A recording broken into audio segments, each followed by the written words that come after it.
Campus එකේ දැන් පෙලක් අය කැම්පස් එන්න බයයි මේ හිතනවා රැග් තියෙනවා අරව මේව එහෙම හිතනවානේ.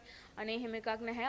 අපේ සීනියර්ස් අයියලා අක්කලා ඇත්තටම අපේම අයියලා අක්කලා වගේ ඒගොල්ලෝ අපිට මාර විදිහට උදව් කරනවා. දැන් අපි ෆස්ට් ඉයර් ගියාම වුණත් ෆස්ට් ඉයර් කාලේ අපිට ඔයාලා අපිට කලින් හැම බැච් එකකටම මේ තිබ්බා කැමති නම් ලෝ සිංහලෙන් නැත්තම් දෙමළෙන් කරන්න පුළුවන්. ඉංග්‍රීසි වලින් තුනම තිබ්බා. ඒ වුණාට අපේ කරුමයකට වගේ අපේ අවුරුද්දේ ඉඳන් ඉංග්‍රීසි විතරයි. ඒ වුණාට දැන් තේරෙනවා මේක කරුමයක් නෙමෙයි ඒක අපේ වාසනාව කියලා. මොකද දැන් ඉංග්‍රීසි වලින් ලෝ ඩිග්‍රී එකක් කරනවා කියන්නේ ඒකට තියෙන තැන මනින්න බෑ. ඒ කියන්නේ ගොඩක් වටිනවා. මේ ඉතින් අපිට පළවෙනි කාලේ මාර විදිහට බයෙන් හිටියේ ඉංග්‍රීසි වලින් කරගන්න පුළුවන් වේද ඉංග්‍රීසි මීඩියම් මාර බයෙන් හිටියේ. එතකොට අය අයියලා කළා වුණත් මේ බය වෙන්න එපා එහෙම කියලා. එයාලා අපිට නෝට් හදලා දීලා එයාලා අපිට කුප්පි දාලා මේ Zoom classes තියලා හැමදේම කියලා දීලා එහෙම කරා ඒගොල්ලෝ. ඒතකොට ලෙක්චරර්ස්ලත් එහෙමයි. කොහොම හරි අපේ ෆස්ට් ඉයර් එකේ අපි එක්සෑම් ගොඩ දාගත්තා. මේ ළඟදී රිසල්ට් එකත් ආවා. කොහොම හරි මේ අර අනික ඒ විතර නෙමෙයි ඉගෙනීම විතර නෙමෙයිනේ මාරම මේ අනිත් පැත්තක් තියෙනවා. ඒ කියන්නේ ඔය අපි එක ඉවෙන්ට්ස් කරනවා. එතකොට ඩාන්සින් අයිටම්ස්, එතකොට අවුරුදු උත්සව අරවා මේවා හැමදේම.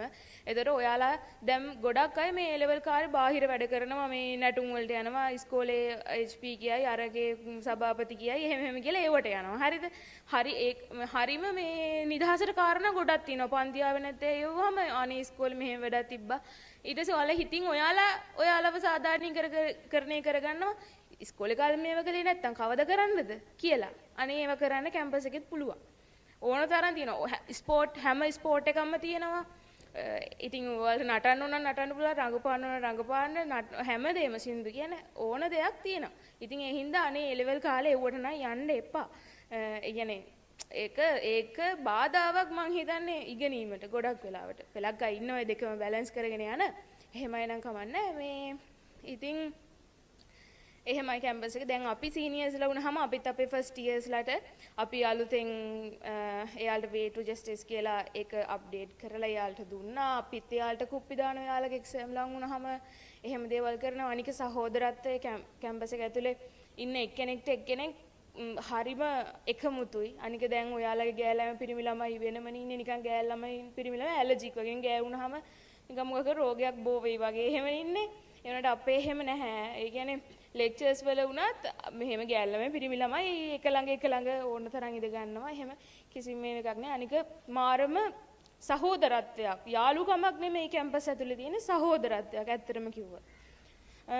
ඉතින් ඒ ජීවිතේ හරිම ලස්සනයි. ඔයාලට නීති දාන්න කවුරුත් නැහැ. අර කරන්න එපා කියන්න මේක කරන්න එපා කියන කවුරුත් නැහැ. ඔයාලට ඕන දෙයක් කරන්න පුළුවන් කැම්පස් එක ඇතුලේ. ඉතින් මේ ඉගෙන ගන්න වැඩත් ඒ විදිහටම කරගෙන ඒතර කැම්පස් එක ඒ ජීවිතේ මම නම් හිතන්නේ ඔයාලට ආයි ගන්න පුළුවන් වෙයි කියලා. ඒ අත්දැකීම් මාරම ලස්සන කාලයක්. එහෙම තමයි ඉතින් කියන්න තියෙන්නේ.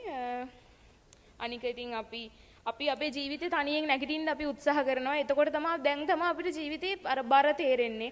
අපි දැන් කැම්පස් එකට ගියාම එක දවසක් ඇතුළත රුපියල් 500 නම් 500න් කොහොම හරි ගේම ගහන්න ඕනේ, කන්න ඕනේ.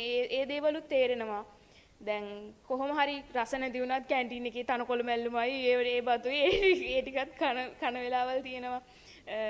එතකොට දැන් බස් එකේ යන්නේ නේනම් එහෙම දැන් මම හැමදාම ගෙදර ඉඳන් උදේ හවස ස්කූටර් එකේ තමයි කැම්පස් යන්න ඉන්නේ. එතකොට තෙල් වියදම් මේ දේවල් හැක්කොම දැනෙනවා. එතකොට දැන් මට දැනෙනවා අම්මට තාත්තට කරදර කරන්න බෑ.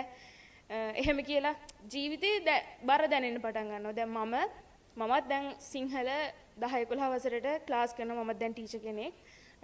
දැන් මට මගේ අතේ සල්ලි දැන් ඒ ළමයින්ගෙන් හම්බෙද්දි අම්මලාගෙන් ඉල්ලන්න ඕනේ නැති වෙද්දි හරි සතුටුයි.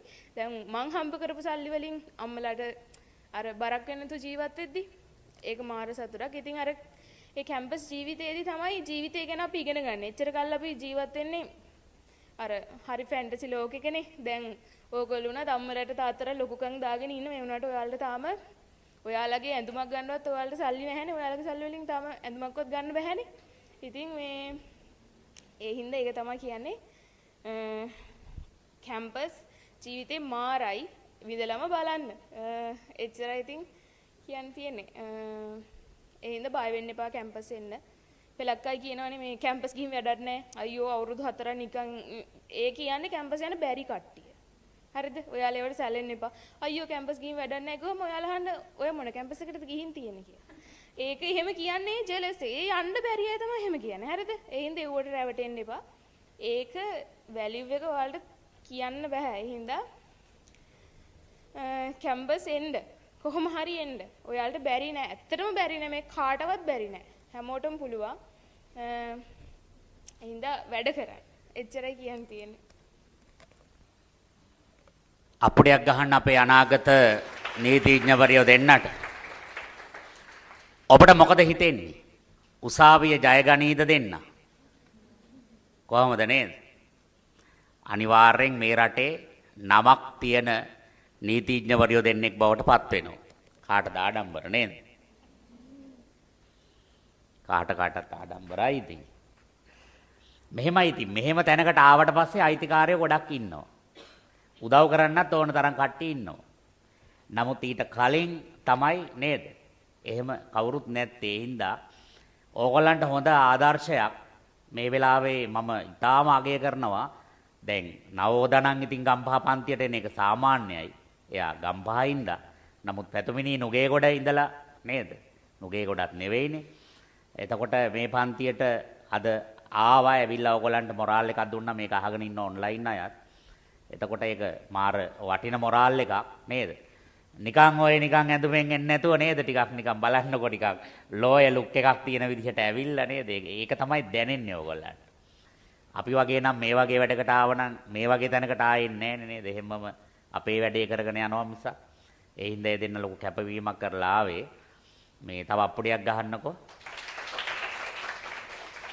මෙහෙමයි දැන් මේ දෙන්න එහෙම කැපවීමක් කරලා අද මේ වේදිකාවට නැගපු එකෙන්ම මෙතන ඉන්න වෙන්න නොහිටපු කීප දෙනෙක් අනිවාර්යයෙන්ම ලෝයස්ලා වෙනවා.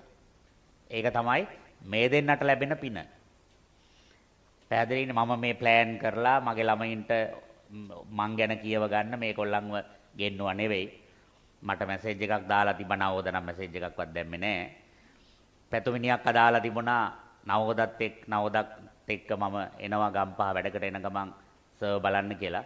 මං ඊට පස්සේ දැම්මා මම උදේවරුේ එන්නේ නැහැ විභාගයක් තියෙන ළමයින්ට ටිකක් දවල් වෙලා එන්න කියලා.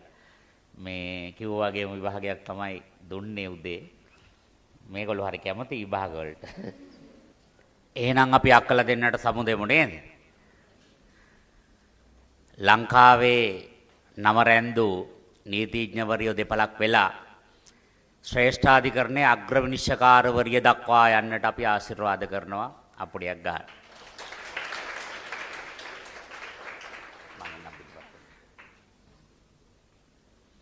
මොකද හිතෙන්නේ?